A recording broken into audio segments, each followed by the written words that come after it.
İç dünyamızı bir özümüz, bir də Allahımız bilir. Biz qarşı tərəfdən nə isə gizlədə bilərik. Nə isə tam olduğu kimi ifadə etməyə bilərik. Özümüz olduğu kimi göstərməyə bilərik. Amma Allahla öz aramızda kimik, nəyik, nəçiyik, onu hər birimiz qadınlı, kişili, cavanlı, qocalı hər birimiz gözəl bilirik. Ayında qazandıqlarımızı qoruya bilirikmi və yaxud da bildikmi? Artıq bir ay Ramazan ayında biz namazlarımızda diqqətli idik.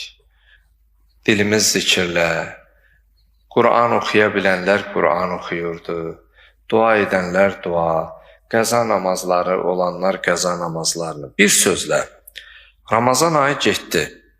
Səssiz və yavaş bir şəkildə, bu mənada səssiz, yavaş ki, yəni bəzən elələrimiz oldu, dedi ki, hardan gəldi, hara getdi, heç bilmədim. Yəni o qədər sürətlə gəldi, getdi. Bu mübarək Ramazan ayından sonra, o ki, bir ay boyunca sübh namazlarını vaxtında qıldın, bir ay boyunca ki, qəzaya vermədin, ha?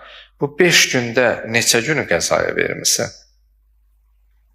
Yəni, mən demirəm, hamı qəzaya verib. Mən bu sualı elə özümə də ümumi olaraq, yəni, bu 5 gündə neçə gün qəzaya verdin? Əgər bir ay boyunca qəzaya verməmisənsə, biləsən, ibadətlə yanaşı, o sahura, imsaka durmaq məsələsi var idi. Yeməsəm orucu tuta bilmərəm, yeməsəm ac qalaram, su içməsəm narahat olaram. Əgər bu 5 günü də elə namazında, ibadətində o bir ay boyunca kim olmuşsansa, xoş halıva.